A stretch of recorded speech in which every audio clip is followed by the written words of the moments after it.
আদরের শিক্ষার্থীরা, আসসালামু আলাইকুম। ঢাকা কলেজ কর্তৃক আয়োজিত অনলাইন ক্লাসে তোমাদেরকে স্বাগত জানাচ্ছি।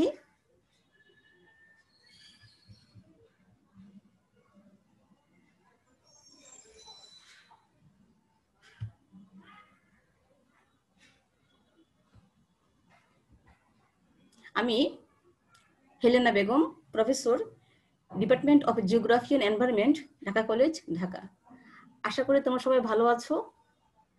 আজকে আমি তোমাদের সাথে যে টপিকটা নিয়ে আলোচনা করব সেটার নাম হচ্ছে সংযোজন এবং এর পরিমাপ, কানেক্টিভিটি অ্যান্ড ইটস মেজারমেন্ট। এটা তোমাদের এমএস ক্লাসের কোর্স কোড 5006 আর কোর্স টাইটেল হচ্ছে ট্রান্সপোর্টেশন জিওগ্রাফি। তো ট্রান্সপোর্টেশন জিওগ্রাফির সংযোজন এবং এর পরিমাপের এই অংশটা আমি তোমাদেরকে পড়াবো। তবে আজকে সবটা হবে না, আজকে আংশিক হবে। তো দেখো কতটুকু আংশিক হয়। আচ্ছা, আমরা নেক্সট যাচ্ছি।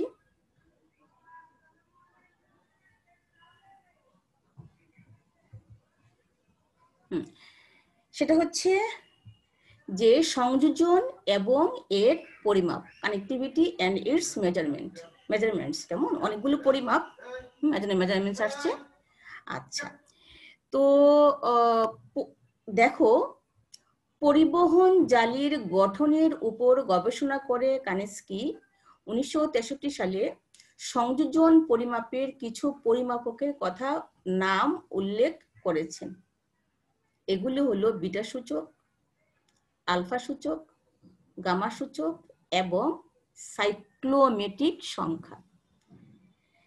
সংযোজন বলতে বোঝায় আপনি কি জানো? সংযোজন বলতে বোঝায় যে এই একটা নোড, তাই না? এই একটা নোড, হ্যাঁ, এই দুটা নোড কি দিয়ে যুক্ত? পথ দ্বারা যুক্ত, তাই তো? এইটা হচ্ছে কতটুকু, কয়টা, কিভাবে সংযোজন আছে, এটা হচ্ছে সংযোজনের মাত্রা। কেমন? তো এটাই বললো যে কানেস্কি 1963 সালে কিছু পরিমাপকের নাম উল্লেখ করেছেন। এগুলোর মধ্যে হচ্ছে বিটা সূচক, আলফা সূচক, গামা সূচক এবং সাইক্লোমেট্রিক সংখ্যা। তো যেহেতু তোমাদের একটা ক্লাসে আমি একটা সূচক পড়াবো, হ্যাঁ, সেটা নাম হচ্ছে বিটা সূচক। কেমন? তাহলে বিটা সূচক কি? দেখো, বিটা সূচক হচ্ছে পরিবহন জালির সংযোজন পরিমাপের সহজ একটি পরিমাপ হচ্ছে বিটা সূচক। এটা অনেক সহজ একটা পরিমাপ। কেমন? কোনো একটি পরিবহন জালির মোট পথ সংখ্যাকে মোট গ্রন্থি সংখ্যা দ্বারা ভাগ করলে বিটার মান পাওয়া যায়। তাই এর গাণিতিক সূত্র হচ্ছে বিটা। এটা হচ্ছে beta. Beta is equal to E divided by V. এটা হবে না, কমাটা হবে না। তাহলে beta is equal to E divided by V, অর্থাৎ ই কে ভি দিয়ে ভাগ করলে বিটার মান পাওয়া যাবে। তাহলে এখন দেখি, আমরা জানি, আমরা গত ক্লাসে পড়েছি যে ই ই ই কি? ই হচ্ছে ইটস বা পথ সংখ্যা, আর বি হচ্ছে ভার্টেক্স বা গ্রন্থি সংখ্যা। তাহলে আপু, ই পথ সংখ্যা, আবার ইটস, আমরা একটু করে খেয়াল করি। কেমন? এ একটা পরিবহন জালি। কেমন? আচ্ছা, এটা যদি একটা পরিবহন জালি হয়, এই ই হচ্ছে এইটা কয়টা পথ, মানে এই একটা পথ, এই একটা পথ, এই একটা পথ, এই একটা পথ। কেমন? তাহলে ই হচ্ছে কয়টা পথ, পথের সংখ্যা। একটা পরিবহন জালির পথের সংখ্যাকে প্রকাশ করা হয় ই দিয়ে। কেমন? তাহলে এ একটা ই, এ একটা ই, এ একটা ই, এ একটা ই। আর গ্রন্থি বা ভার্টেক্স হচ্ছে ভি। ভি হচ্ছে আপু এটা, তাই না? এটা হচ্ছে একটা গ্রন্থি, এটা গত ক্লাসের পড়া।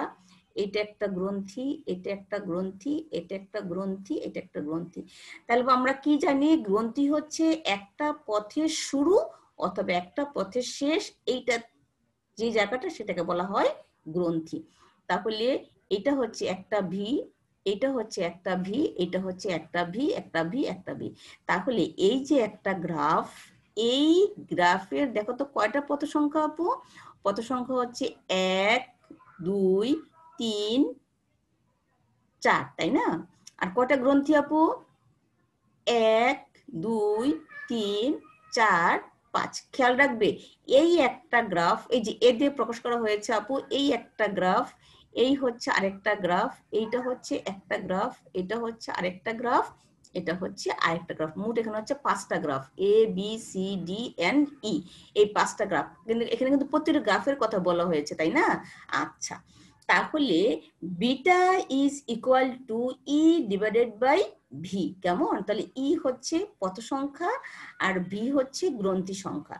তাহলে কোনো একটা সরল জালির পথ সংখ্যাকে গ্রন্থি সংখ্যা দ্বারা ভাগ করলে বিটার মান পাওয়া যায়। ভাইবা তোমাদের জিজ্ঞেস করবে যে বিটার সূত্রটা কি, তখন তোমরা বলবে যে beta is equal to E divided by V. এখানে ই হচ্ছে এডস বা পথ সংখ্যা এবং ভি হচ্ছে ভার্টিক্স বা গ্রন্থির সংখ্যা। এখন যদি আমরা দেখি আপু, এই ছবিটাতে beta is equal to E by V যদি হয়, তাহলে ই কয়টা কয়টা? ই মানে পথ, তাই তো? তাহলে 1 2 3 4, তাহলে 4 মানে ই পথ সংখ্যা আর ভাগ হচ্ছে 5। কয়টা গ্রন্থি? 1 2 3 4 5। তাহলে বিটা কি দাঁড়ালো? 4 divided by 5 is equal to 0.8। তাহলে এই গ্রাফটাতে বিটার মান হচ্ছে 0.8। কেমন? আচ্ছা, যদি আমরা এটাতে খেয়াল করি, দেখো এটাতে পথ মানে ই কয়টা আপু? ই হচ্ছে 1 2 3 4 5। হ্যাঁ, আর গ্রন্থি কয়টা বা ভি কয়টা? 1 2 3 4 5। তাহলে বিটার মান কি হবে? বিটা ইজ ইকুয়াল টু পথ হচ্ছে 5 আর গ্রন্থি হচ্ছে 5, তাহলে 5 কে 5 দিয়ে ভাগ করলে হচ্ছে 1। তাহলে বিটার মান হচ্ছে 1 বা 1। কেমন? আচ্ছা, এখন আমরা সি ছবিতে খেয়াল করি, সি। তাহলে এখানে বিটা ইজ ইকুয়াল টু, এখন ই দেখো ই কটা? ই তো মানে হাত, তাই না? পথ সংখ্যা, তাই না? তাহলে কটা হবে? ই সি ছবিতে, তাই না? সি।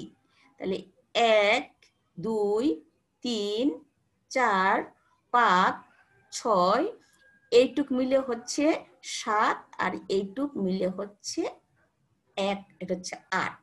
তাহলে এখানে পথ সংখ্যা হচ্ছে মোট 8। কেমন? আর গ্রন্থি কয়টা? 1 2 3 4 5। তাহলে আমরা 8 কে 5 দিয়ে ভাগ করলে কত হয় বিটার মান? 1.6। কেমন? তাহলে বিটা ইজ ইকুয়াল টু 1.6। এখন দেখো এই ছবিটাতে, ডি ছবিটাতে বিটা ইজ ইকুয়াল টু পথ সংখ্যা ই কয়টা? দেখো তো, 1 2 3 4 5 6 7, এটা হচ্ছে 8 9 এবং এটা হচ্ছে 10। তাহলে এখানে পথ হচ্ছে 10টা। কেমন? তাহলে 10 আর গ্রন্থি হচ্ছে 1 2 3 4 5। তাহলে 10 ভাগ 5 ইজ ইকুয়াল টু 2। তাহলে এটার বিটার মান হচ্ছে 2। এই ছবিতে দেখো আপু, বিটা ইজ ইকুয়াল টু পথ কয়টা? 1 2 3 4, এটা হচ্ছে 5 আর এই 1, এটা হচ্ছে 1 মানে 6।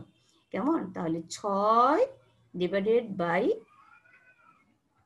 1 2 3 4, এটা 4, যে 1.5। তাহলে কমন কি দাঁড়ালো? একেবারে সহজ, যে কোনো একটা পরিবহন জালির বা নেটওয়ার্কের পথ সংখ্যাকে গ্রন্থি সংখ্যা দিয়ে ভাগ করলে বিটার মান পাওয়া যায়। তাহলে দেখো এখানে বিটার মান হচ্ছে 0.8, অর্থাৎ 1-এর চেয়ে ছোট। এখানে বিটার মান হচ্ছে 1, এখানে বিটার মান হচ্ছে 1.6, এখানে বিটার মান হচ্ছে 2, এখানে বিটার মান হচ্ছে 1.5।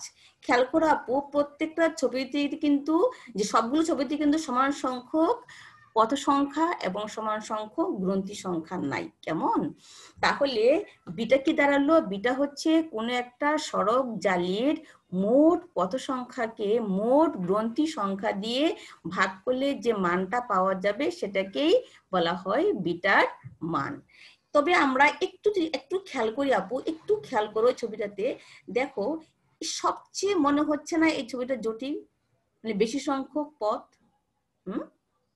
তাহলে দেখো বেশি সংখ্যক পথ কিন্তু তার মানটাও কিন্তু বেশি, 2। আবার দেখো এখানে পথ সংখ্যা হচ্ছে কম, তাই না? এটা যেমন 4টা, এটা হচ্ছে 5টা, তাহলে পথ সংখ্যা কম, তাহলে এটা মান হচ্ছেও কম। তাহলে পথ সংখ্যা যত কম হবে বিটার মান তত বেশি হবে, পথ সংখ্যা যত বেশি হবে বিটার মান তত বেশি হবে। কিন্তু কথা হচ্ছে এখানে আমরা কিন্তু কোনটাই স্থির ধরি নাই। কেমন? যে সব মানে বিটার গ্রন্থির মান এবং পথের মান কিন্তু একটা ছবিতে এক এক রকম। এখন যদি আমরা একটাকে নির্দিষ্ট ধরি, হয় বিটার মান অথবা হচ্ছে গ্রন্থির মান, তাহলে বিটার মানটা হয় গ্রন্থির মান অথবা পথ সংখ্যার মান, যে কোনো আমরা একটাকে যদি ফিক্স ধরি তাহলে দেখি আমরা বিটার মানটা কেমন হয়। তাহলে আপু আমাদের অতটুকু কিন্তু ক্লিয়ার। তাহলে বিটা হচ্ছে কোনো একটি সড়ক জালির পথ সংখ্যাকে গ্রন্থি সংখ্যা দিয়ে ভাগ করলেই বিটার মানটা পাওয়া যায়। আচ্ছা, এবার দেখো এখন যেটা বলা হয়েছে যে গ্রন্থি সংখ্যা সমান রেখে পথের সংখ্যা ক্রমান্বয়ে বৃদ্ধি করে। তাহলে কি দাঁড়ালো? যে গ্রন্থি সংখ্যা সমান থাকবে কিন্তু পথের সংখ্যা কম বেশি হবে। কেমন? তাহলে কয়েকটি গ্রাফের বিটার মান নির্ণয় করে দেখানো হলো নিচের চিত্রে। তাহলে দেখো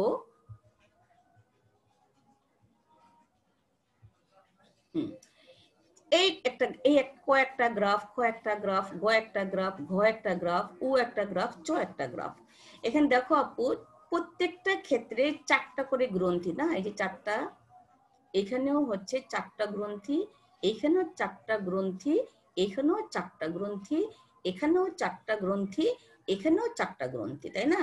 তাহলে গ্রন্থির সংখ্যা ঠিক রেখে পথ সংখ্যা ক্রমান্বয়ে বৃদ্ধি করে এই গ্রাফগুলো অঙ্কন করা হয়েছে। কেমন?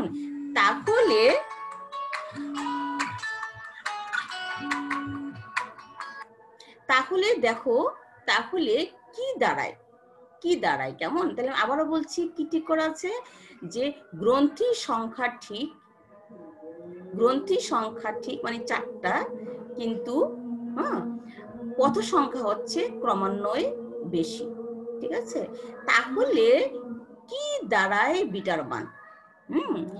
এখন আমরা একটা গ্রাফে দেখাই, এটা হচ্ছে চার্টের কোন নাম্বার চিত্রে দেখো বাহু, ই মানে বাহু না, এস মানে বাহু, তাই না? বাহু সংখ্যা হচ্ছে 0, কতে বাহু সংখ্যা হচ্ছে 0। কেমন? আর গ্রন্থি হচ্ছে 4। কেমন?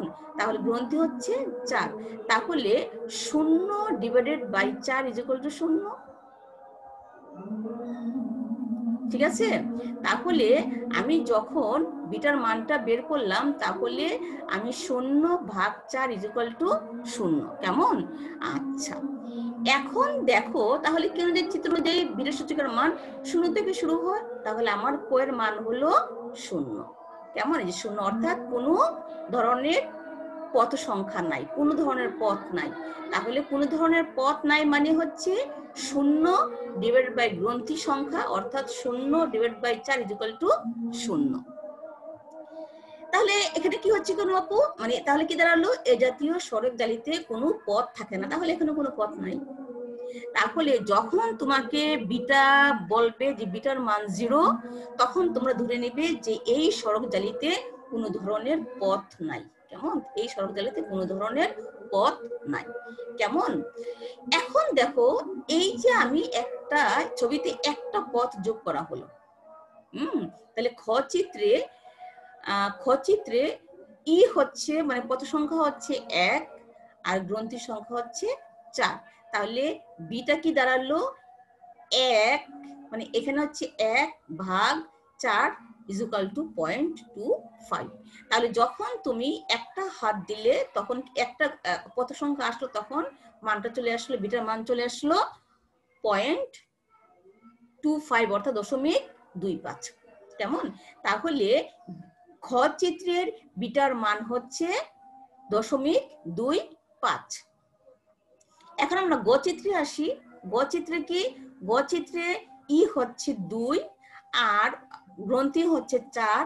তাহলে বিটা কি দাঁড়ালো? বিটা হবে 2 divided by 4 is equal to 0.50। একটা জিনিস খেয়াল করো আপু, আগে যখন কোনো পদ সংখ্যায় ছিল না তখন ছিল 0, যখন একটা পদ আসলো তখন হলো 0.25, আর যখন দুইটা পদ সংখ্যা আসলো তখন হলো 0.50, অর্থাৎ ক্রমান্বয়ে বিটার মান বেড়ে যাচ্ছে। কেমন? আচ্ছা, ঘ নাম্বার চিত্রে দেখো কয়টা পদ সংখ্যা? 1 2 3। তাহলে ই হচ্ছে 3 আর ভি তো 4 ফিক্স তোমাদের পড়াই আছে, তাহলে 4। তাহলে বিটা কি দাঁড়ালো? 3 divided by 4 is equal to 0.75। তাহলে বিটা মান ক্রমান্বয়ে বৃদ্ধি পাচ্ছে এবং ক্রমান্বয়ে হাতের সংখ্যা অর্থাৎ পদ সংখ্যা বৃদ্ধি পাচ্ছে। এখন হচ্ছে উও। উওতে কয়টা আপু? কয়টা হচ্ছে পদ সংখ্যা কয়টা?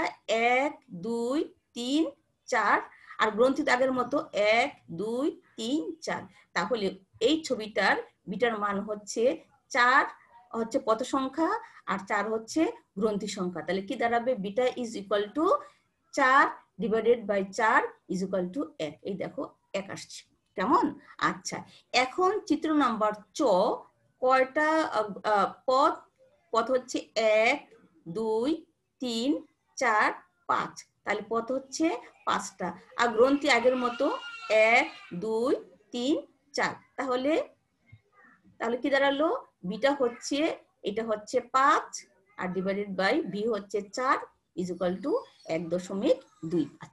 তাহলে এটাই বলা হলো যে পথের সংখ্যা বৃদ্ধির সাথে সাথে বিটার মান বাড়তে থাকে।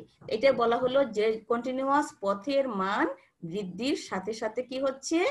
বিটার মান বাড়তে থাকে যদি কি হচ্ছে? গ্রন্থির মান একই থাকে। কেমন? আচ্ছা, তাহলে এই যে আমরা কথাগুলি বললাম এবং ছবিটা দেখলাম বা বিটার সংজ্ঞা জানলাম, জানার পরে তাহলে কি কি বৈশিষ্ট্য পাওয়া যায় এটা বিটার, সেটাই বলা হলো যে পরিবহন গ্রাফগুলোর সংযোগ বৈশিষ্ট্য এবং সমীকরণ হতে প্রাপ্ত বিটা সূচকের মান বিশ্লেষণ করলে বোঝা যায়। কি বোঝা যায় আপু? এই যে বিটার মান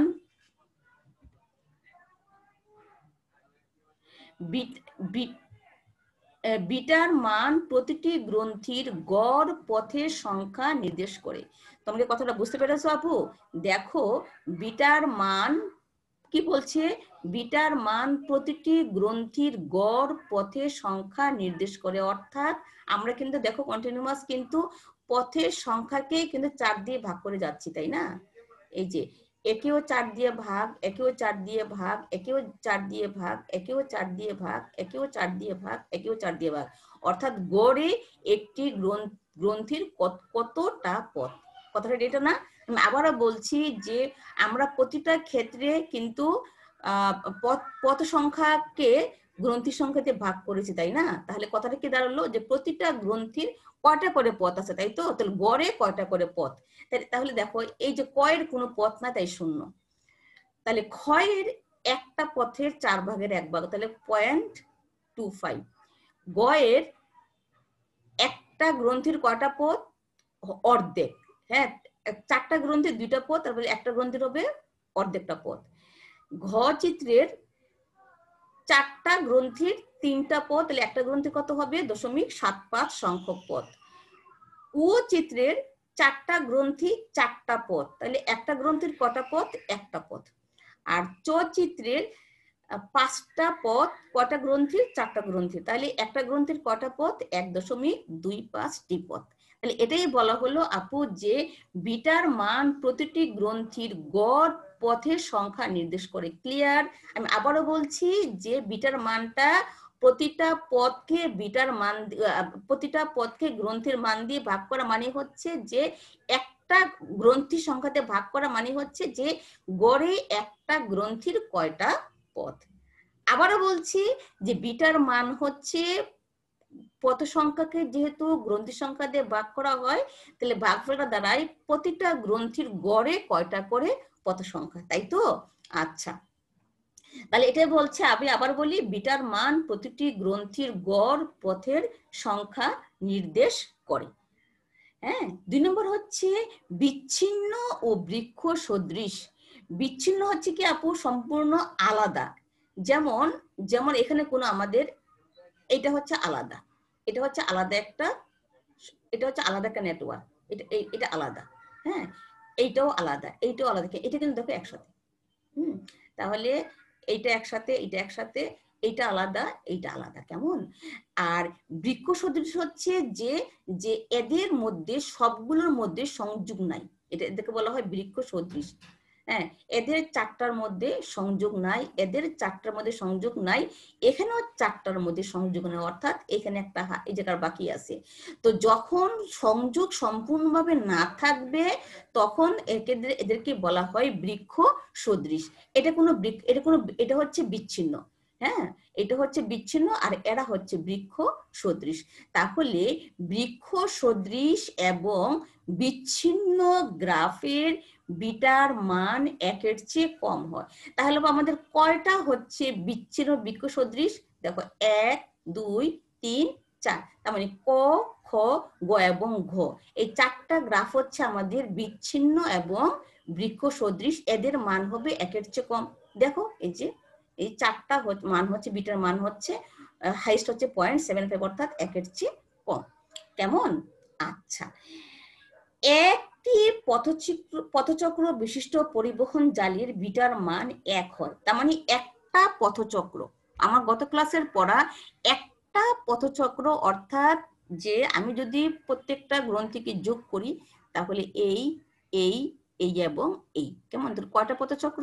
একটা পথচক্র, কেমন? তাহলে একটা পথচক্র যখন হবে, হ্যাঁ, আর কোনো অতিরিক্ত গ্রন্থি বা নোড পথ নাই, তখন সেখানে বিটার মান হচ্ছে 1।